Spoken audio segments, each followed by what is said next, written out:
지금 시장이 한창 한 일주일 정도 올라가다 보니까 조금 더 들어가야 되는지 혹은 말아야 되는지 아니면 올라 있는 걸 익절해야 되는지 고민들이 많으실 것 같습니다. 그래서 모닝스타에서 지금 더 오르면 안 되는 상승하기 전 사야 될 종목들을 좀 정리를 했다 그러는데 요거 한번 재밌게 좀 설명을 해 주시죠.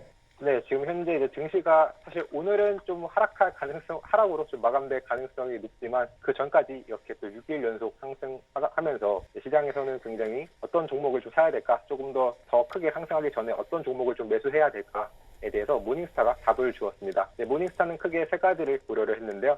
일단 자신들의 투자 기준인 공정가치 대비 좀 더 상승 여력이 있는 좀 버퍼가 있을 것. 두 번째로는 그래도 관세 공급 방향, 리스크 완화 능력이 있을 것. 세 번째로는 실적 및 가이던스가 견조할 것. 이 세 가지 기준으로 네 가지 종목을 선정했는데요. 그 첫 번째 기업은 다나와입니다. 이제 다나와는 좀 대표적인 이런 의료 장비 기업인데요. 현재 이 다나와에 대해서 모닝스타는 4스타를 제공을 하고 이제 4스타로 평가를 하면서 공정가치 $270를 제시를 했습니다. 현재가가 아직 200달러 미만이었기 때문에 여전히 좀 상승 여력이 있다라고 보시면 좋을 것 같고요. 이렇게 좀 상승 여력을 있다라고 바라본 이유는 첫 번째로는 이제 관세와 관련해서 분명히 여전히 공급망과 관련돼서 이 다나와가 가지고 있는 좀 다양한 공급망 다변화 역량으로 관세가 순중립 영향을 받을 것 같다. 그리고 두 번째로는 역시나 이제 고객사가 원래 이제 코로나 이후로 많은 재고로 인해서 매출 그리고 이익이 많이 하락을 했었는데 현재 고객들도 재고를 좀 많이 소진함에 따라 결국 5년간 연평균 한 13.4%의 성장을 이룰 수 있는 이런 다시 한번 상황이 만들어졌다라고 하며 다나와 긍정적으로 보았고요. 그 다음에 두 번째로 긍정적으로 바라보았던 기업은 서비스 나우입니다. 사실 모닝스타가 기본적으로 좀 추천하는 기업들이 사실 일반적인 투자자들이 봤을 때는 좀 지루한 기업들이 많다 보니까 좀 전반적으로 좀 투자를 꺼려지는데 그래도 이 서비스 나우는 그나마 좀 어떻게 보면 일반 서학개미들에게도 좀 긍정적으로 투자해 볼 만한 좀 성장성이 있는 기업인데요. 그러다 보니까 투자 의견은 이제 3스타로 이제 조금 약간은 좀 낮게 좀 불확실성이 좀 높게 보고 있습니다. 하지만 일단 먼저 서비스 나우에 대해서는 공정가치 $1,010를 제시했고 분명히 이번에 서비스 나우가 실적 발표 이후 주가가 굉장히 좀 큰 폭으로 상승을 했음에도 불구하고 여전히 할인된 가격권에 있으며 이 AI와 관련된 계약 규모도 YOY 기준으로 33% 상승하는 등 전반적으로 견조한 성장 밸류에이션을 가지고 있다는 이런 이유와 함께 다시 한번 좀 추천을 하는 모습이었고요. 세 번째 기업은 바로 넥스트라 에너지입니다. 일단은 이 넥스트라 에너지 기본적으로는 대표적인 유틸리티 기업이고 또 플로리다를 기반으로 하고 있는데요.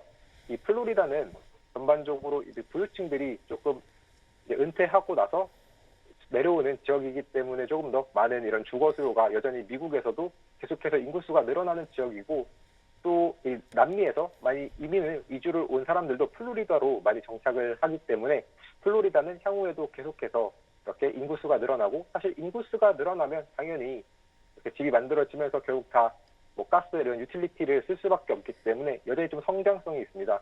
또 결국 이런 넥스트 에라 같은 기업들은 결국에는 다 내수 기업이고 또 서비스 기반의 기업이다 보니까 상대적으로 관세와 관련해서는 조금 더 이렇게 영향이 적다라는 장점이 있고 또 재생에너지 사업이 약간의 성장 동력으로 남아 있는데요. 이제 트럼프 정부 하에서는 이 재생에너지가 오히려 좀 성장 동력이 아니라 향후 좀 주가가 좀 하락할 수 있는 좀 부정적인 요인이 되기도 하지만 이미 장기적으로 판매 계약을 해놨기 때문에 이번 좀 트럼프 정부에서는 그래도 좀 여전히 좀 마이너스가 좀 줄어들 것이다라고 이 모닝스타는 바라보고 있습니다. 그러면 반대로 한번 이야기를 해 보도록 하죠. 경기 침체보다 조금 더 많이 빠졌기 때문에 오히려 매력적이다. 오히려 지금 많이 빠졌다. 과매도다. 이 얘기를 할 수 있는 그런 주식들 리스트업을 해 주셨는데 어떤 게 좀 있을까요? 네, 일단은 크게 세 가지 섹터에서 이번에 매력적인 좀 많이 하락했던 섹터는 기본적으로는 이 경기 좀 민감한 종목들 위주로 선정을 했는데요.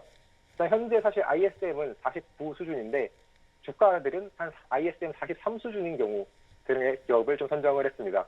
일단 먼저 첫 번째로 금융 섹터의 기업들이 있는데 대표적으로는 웰스파고, 뱅크 오브 아메리카, 시티그룹이 있습니다.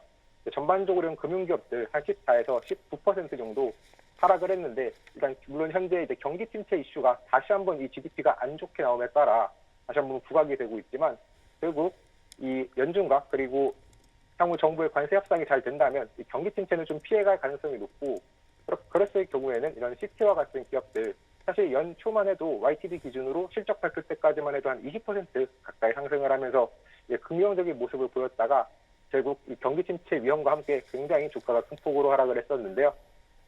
근데 지금 현재 이제 주가 같은 경우는 분명 좀 경기 침체와 관련된 위험이 과도하게 좀 반영된 부분도 있기 때문에 다시 한번 이런 금융 기업들 봐주시면 좋을 것 같고, 두 번째는 산업 섹터입니다.